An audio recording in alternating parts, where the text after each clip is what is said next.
इस तरह प्रयाग की प्रधानता सिद्ध हुई और तभी से इसे तीर्थों का राजा कहा जाने लगा।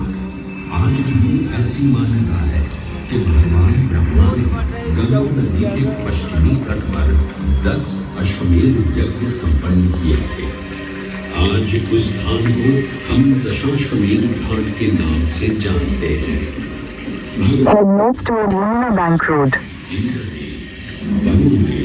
एवं सोमदेव ने भी प्रयाग क्षेत्र में ही भगवान विष्णु की आराधना करने हेतु यज्ञ किए थे, जिससे उन्हें भी श्री हरि का आशीर्वाद प्राप्त हुआ। प्रयाग शब्द में प्र का अर्थ है प्रकृष्ट और याग का अर्थ होता है यज्ञ। इसीलिए इन दो शब्दों से बना प्रयाग सबसे पवित्र स्थान माना जाता है। प्रयाग ही संसार में एकमात्र ऐसा पावन क्षेत्र है पवित्र नदियों का संगम होता है। इस संगम का भी एक अनूठा महत्व है।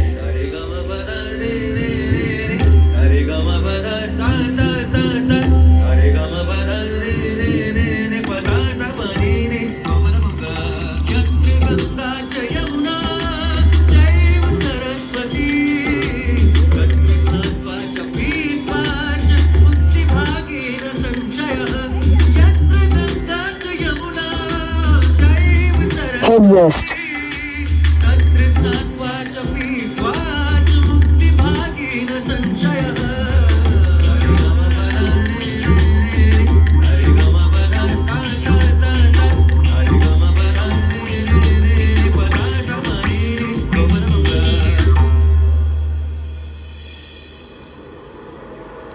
प्रयाग में गंगा, यमुना और सरस्वती जैसी 3 सबसे पवित्र और पूजनीय नदियों का दिव्य संगम होता है।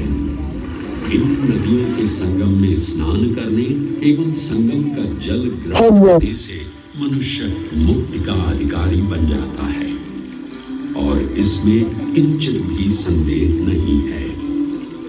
ब्रह्म पुराण में ब्रह्मा जी भी कहते हैं कि प्रयाग में सरस्वती जी अदृश्य में आकर गंगा जी से इसलिए इस क्षेत्र को सरस्वती तीर्थ संगम भी कहा गया है। सरस्वती नदी के अदृश्य रूप से मिलने के पीछे भी एक पौराणिक कथा सुनने को मिलती है। ऐसा माना जाता है कि बद्रीनाथ क्षेत्र की गुफाओं में जब वेद व्यास जी भगवान गणेश को महाभारत की कथा सुना रहे थे, तब उस क्षण सरस्वती जी हिम शिखरों से टकराते हुए अपना मार्ग बनाती हुई बड़ी ही तीव्र गति से बह रही थी। सरस्वती नदी के इस तेज बहाव से उत्पन्न होने वाली तेज ध्वनि वेद व्यास जी का ध्यान भंग कर रही थी। इसलिए महर्षि वेद व्यास जी ने सरस्वती जी से वेद और ध्वनि को कम करने का आग्रह किया, परंतु उनके अनुरोध उपरांत भी जब सरस्वती नदी के वेद एवं ध्वनि में कोई कमी नहीं हुई, तो उन्होंने क्रोधित होकर सरस्वती जी को श्राप दे दिया और कहा कि वे अब धरती के भीतर यानी कि पाताल लोक में प्रवाहित होंगी। तब से ये माना जाता है कि हिम शिखरों से उद्गमित हुई सरस्वती नदी उत्तराखंड के माना गांव से आगे अपने अदृश्य रूप में प्रवाहित होती है। आगे चलकर यही अदृश्य रूपी मां सरस्वती प्रयागराज में गंगा एवं यमुना नदी से मिलकर त्रिवेणी संगम को पूर्ण करती है। ये प्रयाग नगरी पवित्रता का उद्गम है, जिसके अंश हमें वेदों एवं पुराणों में भी मिलते हैं, जिनमें वर्णित है सुरों असुरों द्वारा हुआ समुद्र मंथन। अमृत प्राप्ति के लिए सुरों और असुरों ने एकजुट होकर क्षीर सागर का मंथन किया, जिसके संदर्भ में पुराणों में विभिन्न कथाएं देखने को मिलती हैं। उन्हीं कथाओं में एक कथा महर्षि दुर्वासा और इंद्रदेव से संबंधित है। इस कथा के अनुसार ऋषि दुर्वासा ने इंद्रदेव से प्रसन्न हो उन्हें पारिजात पुष्पों की एक दिव्य माला भेंट की, जिसे इंद्रदेव ने साधारण पुष्पों की माला समझ स्वयं धारण न कर उसे अपने वाहक गजराज ऐरावत के मस्तक पर रख दिया। पल भर में गजराज ने वो माला धरा पर गिरा उसे अपने पैरों तले रौंद दिया। ऋषि दुर्वासा से ये अपमान सहन न हुआ और उसी क्षण क्रोधित हो उन्होंने इंद्रदेव को श्राप दे दिया। हे अहंकारी इंद्र, तेरा इतना दुस्साहस कि तूने मेरा अपमान किया। जिस वैभव एवं शौर्य पर तू इतरा रहा है, क्षण भर में ही तेरा ये वैभव, प्रतिष्ठा, शक्तियां सब नष्ट हो जाएंगी। मैं अत्रि पुत्र दुर्वासा समस्त देवगणों को श्रीहीन होने का श्राप देता हूं।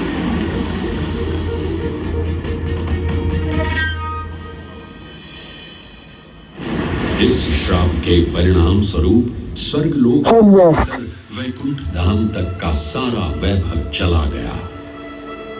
जहां स्वर्गलोक में सभी देवता अपना वैभव एवं शक्तियां खो चुके थे, वहीं वैकुंठ धाम में मां लक्ष्मी भी क्षीर सागर की गहराइयों में चली गई।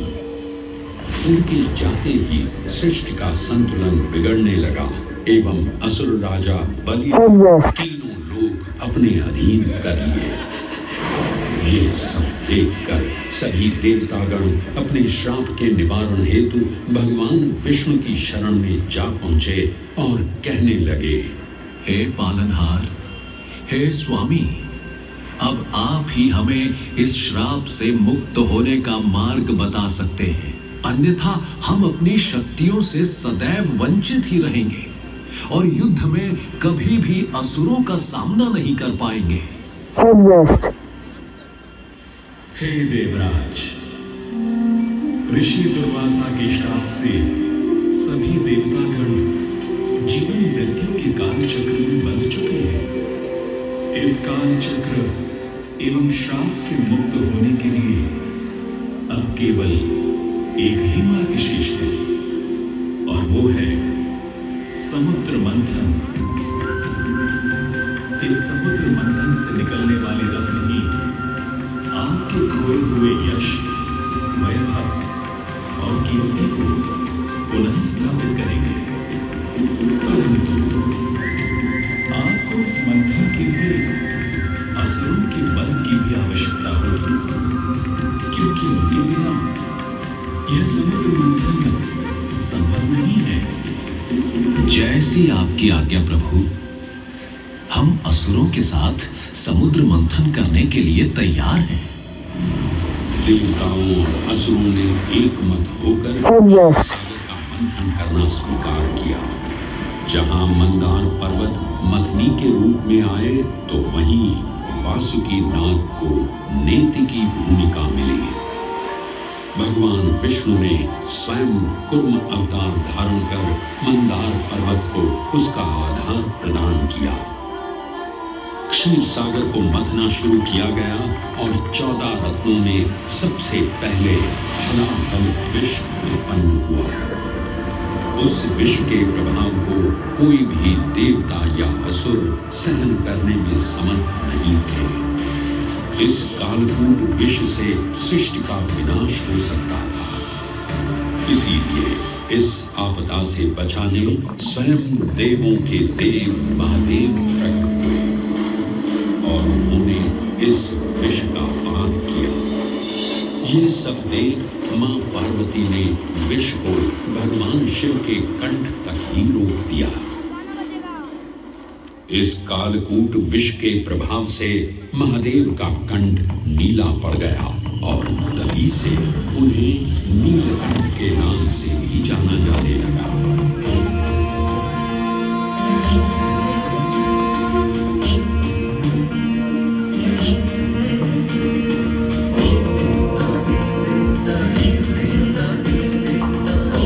हल के पश्चात समुद्र की गहराइयों से मां लक्ष्मी का आगमन हुआ, जिन्हें भगवान विष्णु ने वरण करके अपनी अर्धांगिनी बना लिया।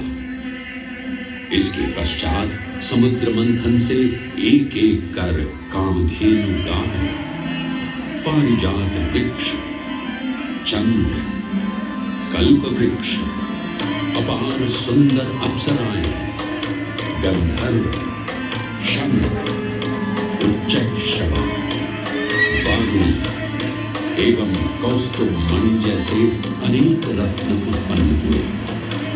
लेकिन सभी को जिस रत्न की अधिक प्रतीक्षा थी, उस रत्न का निकलना अभी बाकी था।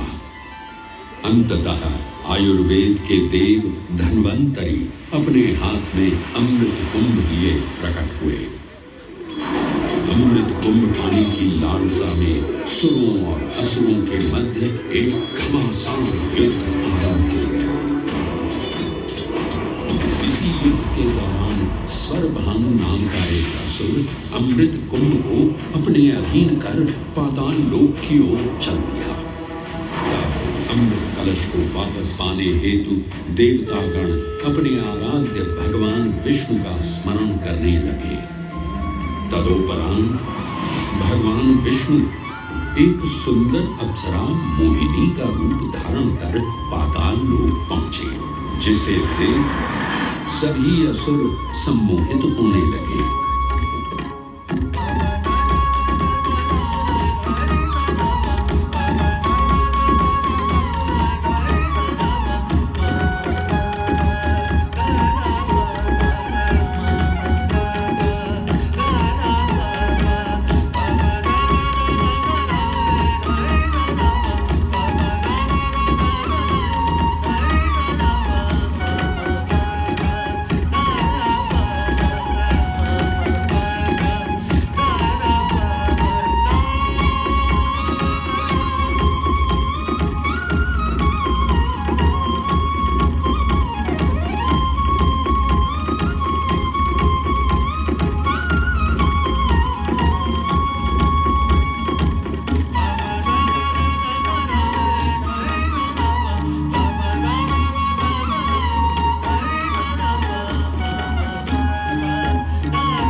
ये सुंदर अप्सरा कौन है?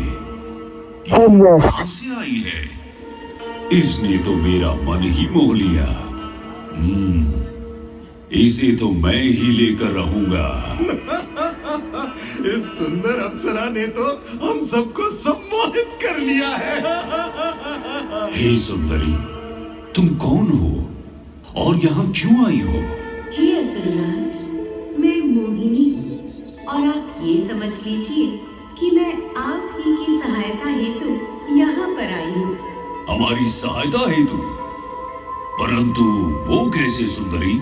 मैं आपको ये ज्ञात कराने आई हूँ कि अमृत की असली शक्ति और गुण तो कलश के तल में विद्यमान है, जबकि ऊपर तो केवल जल मात्र है, जिसके ग्रहण करने से ज्यादा कोई लाभ न होगा। आप सभी इस अमृत को देवताओं के साथ बांट लीजिए। आखिर आप सभी ऋषि कश्यप के ही तो पुत्र हैं। देवताओं के साथ अमृत बांटने से एक तो आपका वैभव बढ़ेगा और दूसरा जो अमृत का फलदायक भाग है उसे आप ही ग्रहण कर सकेंगे। हे मनमोहिनी, तुम सत्य ही कह रही हो। परंतु अगर हमने ये अमृत कलश देवताओं को दे दिया तो क्या पता वे सारा अमृत स्वयं ही ग्रहण कर लें और हम सभी असुर इससे वंचित ही रह जाएं। आप निश्चिंत रहिए, ऐसा कदापि नहीं होगा। मैं स्वयं ही सभी सुरों और असुरों को अमृत पान करवाऊंगी और साथ ही साथ ये सुनिश्चित भी करूंगी कि अमृत का फलदायक भाग आप सभी को ही प्राप्त हो।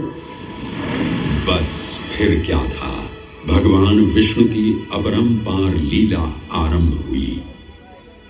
जहां एक ओर सभी देवतागण विराजे तो वहीं दूसरी ओर सभी असुर। मोहिनी रूप धारण भगवान विष्णु एक एक कर सभी देवताओं को अमृत पान करवाने लगे, जिससे वे पुनः अपनी शक्तियां प्राप्त कर सकें। परंतु स्वरभानु नाम का असुर जल्द ही भगवान विष्णु की ये चालाकी भांप गया और चुपचाप देवता वेश धारण कर उन्हीं के बीच में जाकर विराजमान हो गया। तब जैसे ही मोहिनी स्वरभानु को अमृतपान कराने हेतु अग्रसर हुई, ठीक उसी क्षण सूर्य एवं चंद्रमा स्वरभानु का असली रूप पहचान गए। ये ज्ञात होते ही भगवान विष्णु अपने मूल रूप में परिवर्तित हो गए और अपने सुदर्शन चक्र से स्वरभानु का सिर धड़ से परंतु तब तक अमृत की 2 बूंदें स्वरभानु के कंठ से उतर चुकी थी, जिसके चलते वो अमरत्व प्राप्त कर चुका था।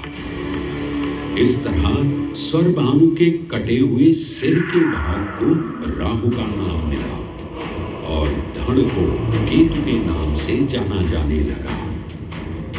माना जाता है कि प्रतिशोध की ज्वाला में ज्वलित राहु एवं केतु सूर्य एवं चंद्रमा पर ग्रहण लगाते हैं।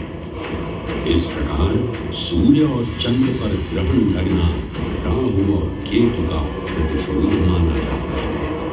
भगवान विष्णु की ये लीला देख सभी असुर अचंभित हो उठे।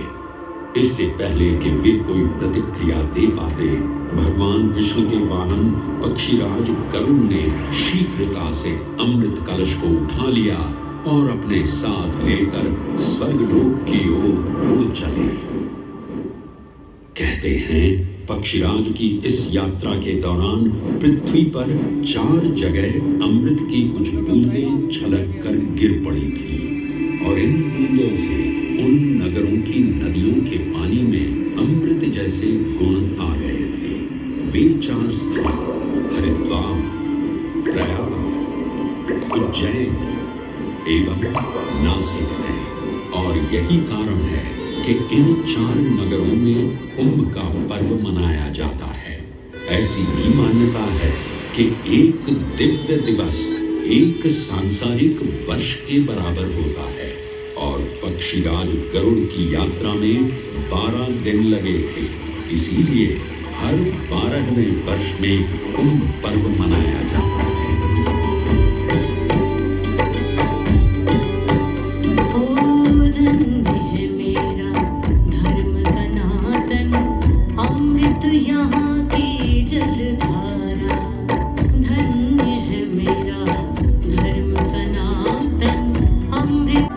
प्रयाग की भूमि पर उसी नक्षत्र में आयोजित होता है जिस नक्षत्र में यहाँ अमृत की बूंदें गिरी थी। गणनाओं के अनुसार जब बृहस्पति वृषभ राशि में और सूर्य चंद्रमा मकर राशि चक्र में प्रवेश करते हैं, तब प्रयागराज में कुंभ पर्व आयोजित किया जाता है। सनातन धर्म की प्राचीनतम धरोहर माना जाने वाला ये कुंभ पर्व भारत ही नहीं बल्कि विश्व भर से आए करोड़ों श्रद्धालुओं का स्वागत करता है। कुंभ पर्व केवल एक पर्व ही नहीं बल्कि एक तीर्थ का अवसर भी है, जहां लाखों करोड़ों श्रद्धालु कल्पवास के नियमों का पालन करते हैं। पौष पूर्णिमा से लेकर माघ पूर्णिमा तक चलने वाले कल्पवास के दौरान तीर्थालु सांसारिक सुखों को त्याग कर तपस्वी संतों की तरह कुटिया में रहते हैं। उनकी दिनचर्या ब्रह्म मुहूर्त में गंगा स्नान से शुरू हो संध्या वंदना और भजन कीर्तन जैसे आध्यात्मिक कार्यों के साथ रात्रि तक समाप्त होती है। श्रद्धालु दिन में केवल एक ही बार भोजन ग्रहण कर मानसिक रूप से धैर्य, अहिंसा और भक्ति भाव में लिप्त रहते हैं। ऐसी मान्यता है कि जो कल्पवासी मोक्ष की अभिलाषा लिए कुंभ पर्व में कल्पवास के नियमों का पालन करते हैं, उन्हें मोक्ष अवश्य ही प्राप्त होता है। पारंपरिक रूप से इस आध्यात्मिक पर्व की औपचारिक शुरुआत का श्रेय 8वीं शताब्दी के हिंदू दार्शनिक और संत आदि शंकराचार्य को दिया जाता है। उन्होंने न केवल 4 पवित्र मठों पुरी, श्रृंगेरी, द्वारका और बद्रीनाथ की स्थापना की थी, बल्कि सन्यासी परंपरा को जीवित रखने हेतु 10 नाम सन्यासी व्यवस्था का गठन भी किया था, जिसके अंतर्गत निर्वाणी, अटल, निरंजनी, आनंद, जूना, आवाहन और अग्निसात नामक 7 अखाड़े निर्मित हुए। आदि शंकराचार्य का उद्देश्य शास्त्रों के ज्ञान को आपस में साझा कर सनातन धर्म के दार्शनिक आधारों को सुदृढ़ और परिपक्व करना था। अतः धर्म की सभी शाखाओं को संगठित रखने हेतु आदि शंकराचार्य ने प्रयाग की भूमि पर कुंभ पर्व को पुनः आयोजित किया। आज के इस दौर में कुंभ पर्व की महत्ता का अनुमान इसी बात से लगाया जा सकता है कि यूनेस्को द्वारा मानवता की अमूर्त सांस्कृतिक विरासत की प्रतिनिधि सूची में इस पर्व को शामिल किया गया है।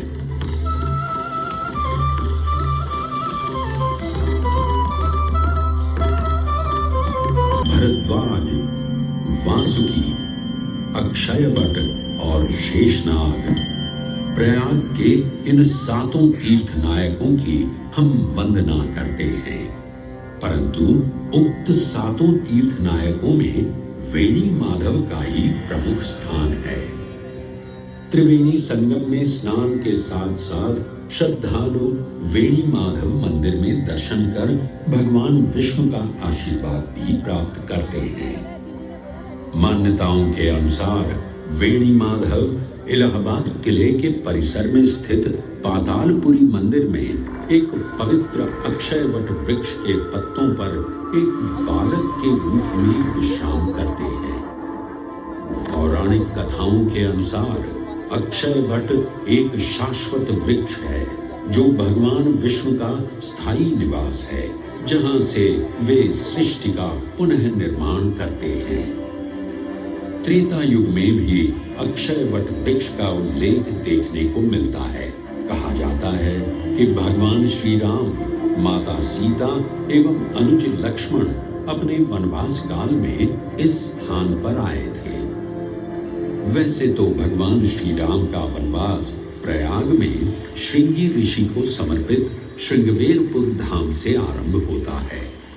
ये वही स्थान है जहां निषाद राज गुह ने भगवान श्री राम, माता सीता और अनुज लक्ष्मण को गंगा पार जाने के लिए सहायता प्रदान की थी। श्रृंगवेरपुर से प्रभु श्री राम ऋषि भरद्वाज के आश्रम पहुंचे थे। भरद्वाज मुनि बसहि प्रयागा, गोस्वामी तुलसीदास जी ने रामचरितमानस में ऋषि भरद्वाज का निवास स्थान प्रयागराज ही बताया है।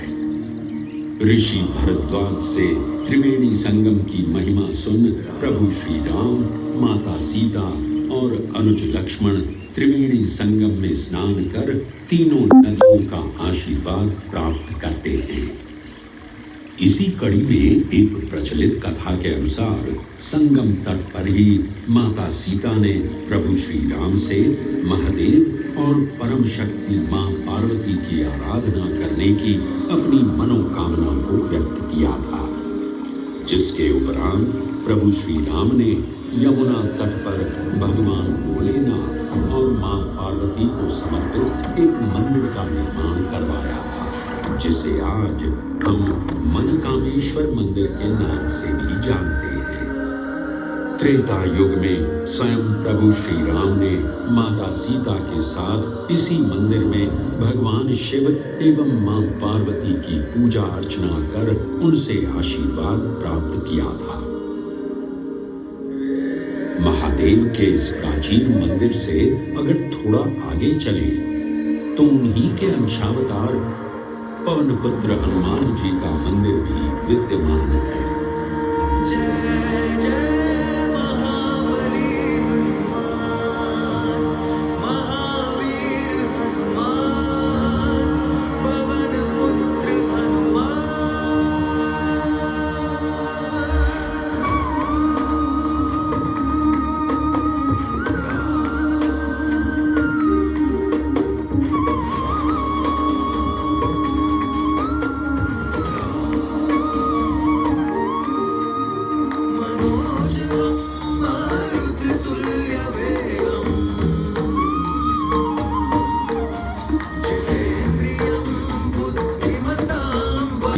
लेटे हुए दिखाई देते हैं।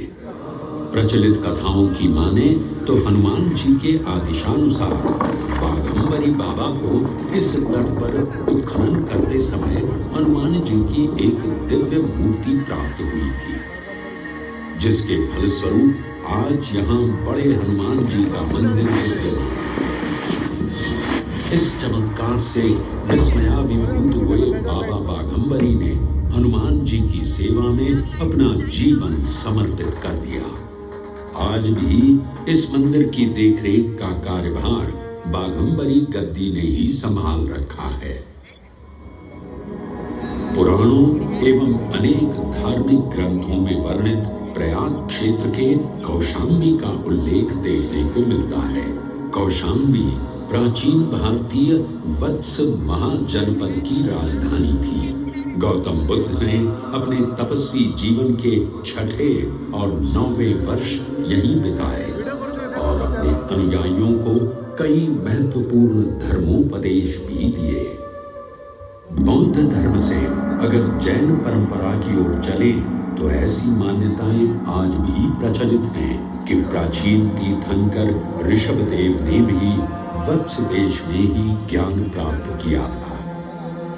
इसके अलावा छठे जैन तीर्थंकर पद्म प्रभु का जन्म इक्ष्वाकु वंश में राजा श्रीधर और रानी सुसीमा देवी के घर कौशाम्बी में ही हुआ था। यहाँ तक कि मगध सम्राट अशोक ने भी अपनी शाही देखभाल के लिए इसे अपनी उपराजधानी बनाया था। तथ्यों को टटोले तो अशोक की लाट आज भी इस क्षेत्र में देखने को मिलती है। धार्मिक विविधता से परिपूर्ण प्रयाग क्षेत्र एक ऐसा अनूठा क्षेत्र है जहां ज्ञान का प्रकाश फैलाने सिख गुरु भी पधारे हैं। प्रयागराज के अहियापुर में स्थित गुरुद्वारा पक्की संगत साहिब इसी की एक बेजोड़ निशानी है। माना जाता है कि श्री गुरु तेग बहादुर जी अपनी यात्रा के दौरान 6 महीने इसी स्थान पर रुके थे। यहाँ वे प्रार्थना और ध्यान करते थे, इसलिए इसे तप स्थान भी कहा गया है। ये कहना गलत नहीं होगा कि त्रिवेणी संगम के तट पर गुरुओं और संतों की शिक्षाओं का अनोखा समावेश है। ये गुरुद्वारा पक्की संगत साहिब इलाहाबाद या इलाहाबाद के नाम से कुछ समय के लिए चर्चित ये प्रयागराज आज भी जीवंत है। धर्म और संस्कृति का अनूठा इतिहास संजोए हुए तीर्थराज प्रयागराज में वेणी माधव, शिव और शक्ति के विभिन्न स्वरूप आज भी विद्यमान हैं, जो इस पावन क्षेत्र को अद्वितीय बनाते हैं। प्रयागराज की इतनी विशाल पृष्ठभूमि समझने के बाद लगता है कि ये कहना कभी गलत नहीं होगा कि प्रयागराज सिर्फ एक शहर नहीं बल्कि अपने अंदर दैवीयता, विविधता और धार्मिकता को संजोए हमारा पूर्ण गौरवशाली इतिहास है।